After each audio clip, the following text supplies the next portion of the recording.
তো নিঃসন্দেহে এটা দুঃখজনক। যত বড় মতলক্ষ থাকুক না কেন, আমরা কখনোই এটা চাই না যে সেটা কখনো হানাহানির দিকে যাক, মারামারির দিকে যাক, কাটাকাটির দিকে যাক। এমনকি আমরা কেন যদি বাতিলে বাতিলে মারামারি করে সেটা পর্যন্ত আমরা কিছুতেই সমর্থন করি না। এই গত বছর দুয়েক আগে জেলখানা থেকে বের হওয়ার পরে ওই ব্রাহ্মণবাড়িয়ায় আপনাদের মনে থাকার কথা, এক বক্তার জিহ্বা কেটে দিয়েছে। কিসের জন্য? সেই বক্তা নবীর সাহাবী মুআবিয়া রাদিয়াল্লাহু আনহুর পক্ষে কথা বলেছে। তো নবীর সাহাবীরা গালি দিল না কেন? নবীর সাহাবীকে সাহাবী বলল কেন? এজন্য তার জিহ্বা কেটে দিয়েছে। কারণ যারা কেটেছে তারা মনে করে ইয়াজিদ যেই পাপে পাপী, ওই পাপের কারণে তার বাবা নবীর সাহাবী মুআবিয়া রাদিয়াল্লাহু আনহুকে গালি দিতে হবে। সন্তানের পাপের কারণে বাপরে গালি দিতে হবে, আজীব এক নীতি আবিষ্কার করে ফেলেছে। আমরা সমর্থন করি না। কিন্তু কারা হত্যা করেছে এটা কিন্তু আজও পর্যন্ত স্পষ্ট ছিল না।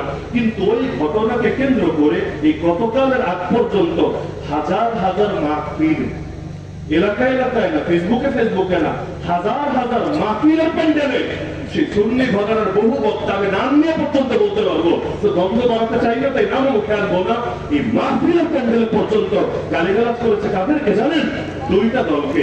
এক নম্বরে তারা বলেছে যে মেরেছে হলো মূলত ওয়াহাবিরা, মানে ওরা ওদের এমপি, ওদের দলের বাইরে যা আছে সবাই গালি দেওয়া ওয়াহাবি। তো সেই ওয়াহাবি কারা? এরা বলতো হয়তো কওমিরা, না হলে জামাত ইসলামের সদস্যরা। এই গতকালের আগ পর্যন্ত বিশ্বাস না হলে যদি আমার কথা ভুল মনে হয় আপনারা রিসার্চ করেন, দেখেন যে এই কথা বাস্তব কিনা, হাজার হাজার মাহফিলে দাবি হয়েছে কিনা। ফলাফল তাদের হুজুররা যদি মাহফিলের মতো জায়গায় বসে বলে যে তাদের বড় হুজুরকে মেরেছে কওমিরা বা জামাত, যেটাই হোক না কেন, সাধারণ মানুষরা উঠে যাবে নাকি যাবে না? আরে তারা এখন কওমিয়া জামাতের জনমের শত্রু মনে করবে নাকি করবে না? এমন বড় শত্রু মনে করে যেটা অনেক ক্ষেত্রে কাফের মুশরিকরা মনে করে না। নাস্তিকের প্রতি যতটা কঠোরতা থাকে না, তার চাইতে বেশি কঠোরতা দেখা যায় আমাদের উপর। সেই শাইখ আহমদুল্লাহকে আজকে গোটা বাংলাদেশ শ্রদ্ধার সঙ্গে স্মরণ করছে। আপনাদের মনে থাকার কথা, মাত্র কয়েক মাস আগে, বেশি দিন হয় নাই, মাত্র কয়েক মাস আগে ওই জেলাপি ঘরানার একজন তারে কি পরিমাণ গালিগালাজ করেছে।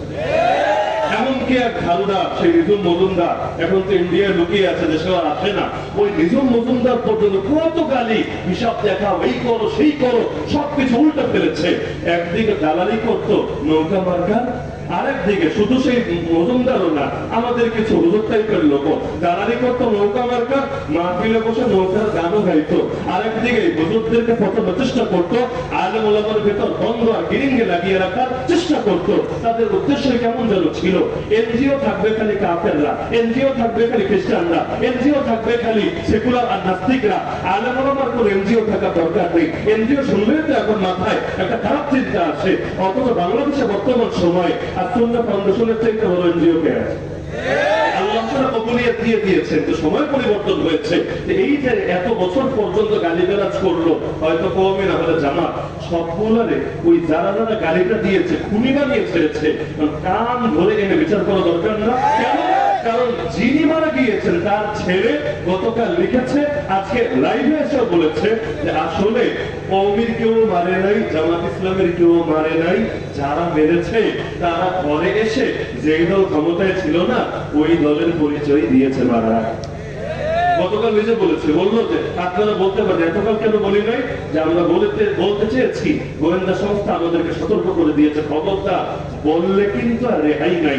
এমনকি দাবি করেছে যে আমরা মিডিয়ার সাক্ষাৎকারও বলেছিলাম, কিন্তু মিডিয়াকে চাপ দিয়ে এটা পাবলিশ করা লাগে, এই অংশ ডিলিট করিয়েছে, এটা পাবলিশ করতে দেয় নাই। এখন যেহেতু চেঞ্জ হয়েছে তাই প্রকাশ্যে বলে যায়। তাহলে এখন ছেলে বলার পর এটা নিয়ে ইখতিলাফের সুযোগ আছে? ছেলে সাক্ষীর চাইতে বড় সাক্ষ্য হয় নাকি? এতকাল যে গালি দিলা কওমিদের তো জামাত ইসলামী নাম নিয়ে নিয়ে, এখন কি বিচার হওয়া দরকার? আমি তো মনে করি এগুলারও ধরে ওভারব্রিজের সঙ্গে লটকিয়ে রাখা।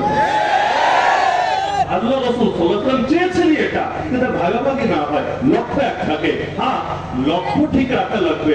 লক্ষ্য বাদ দিয়ে এক হলে আবার কোনো ফায়দা নাই। যে সবাই আসো স্বৈরাচারের পক্ষে এক হয়ে যায়, সবাই আসো জুলুমের পক্ষে এক হয়ে যায়, এই একতা দিয়ে কোনো ফায়দা নাই।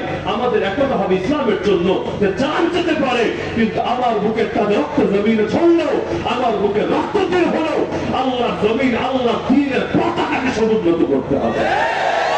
তাহলে এই বার্তাতে আমি দিয়ে যাচ্ছি, আর যেহেতু দীর্ঘ হয়েছে আলোচনা লম্বা করতে চাচ্ছি না, যে কোরআন সূরা নাসর, নাসর মানে সাহায্য এবং বিজয়, এর আলোকে বার্তা দিচ্ছি যে যেমনি ভাবে আল্লাহ তাআলা সম্পূর্ণ কল্পনার বাইরে গিয়ে একটা বিজয় আমাদেরকে দিলেন, এই বিজয়টি কিন্তু চূড়ান্ত বিজয় না। এই বিজয় মানে মনে করেন আমরা মক্কা থেকে হাবাসায় এসেছি, মানে আগে ইসলামের ব্যাপারে অনিরাপদ ছিলাম, এখন আলহামদুলিল্লাহ আশা করা যায় মৌলিক কিছু অধিকার আমরা পেয়েছি, কিছু লাইনে সাম্য কায়েম হয়েছে, বৈষম্য দূর হয়েছে।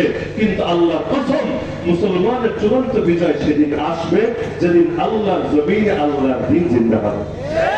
ইসলাম ছাড়া কেউ শান্তি এনে দিতে পারবে না, কেউ মুক্তি এনে দিতে পারবে না। পৃথিবীর মানুষের বানানো মতবাদ কখনোই আমাদের শান্তি নিশ্চয়তা দিতে পারবে না। সুতরাং আমাদেরকে হাবাসা থেকে আরেক ধাপ হিজরত করে মদিনায় পৌঁছতে হবে। আল্লাহ নবীর জীবনের ধাপ কিন্তু দুইটা ছিল। প্রথমে সাহাবীদের পাঠালেন হাবাসায়, নাজাশির দেশে, কেন? একটু নিরাপদে থাকো, যদিও খ্রিস্টান দেশ। পরবর্তীতে সেখান থেকে আসলেন মদিনায়, আলহামদুলিল্লাহ ইসলাম জিন্দা হয়ে গেল। আমার আগে জামালউদ্দিন সাহেব আমি মনে করি এই বার্তাটাই দিতে চেয়েছেন যে এক ধাপ আগালাম, চূড়ান্ত বিজয় আসে নাই, আরেকটা ধাপ আগাতে হবে। বলবেন হুজুর এটা কি সম্ভব আমাদের মতো দুর্বলদের জন্য? আগেরটা সম্ভব হলে এটা অসম্ভব। আমরা দুর্বল ঠিক আছে, ল্যাংড়া মশার চাইতে তো দুর্বল না। আমরা দুর্বল ঠিক আছে, আবাবিলের চাইতে দুর্বল না। আমরা দুর্বল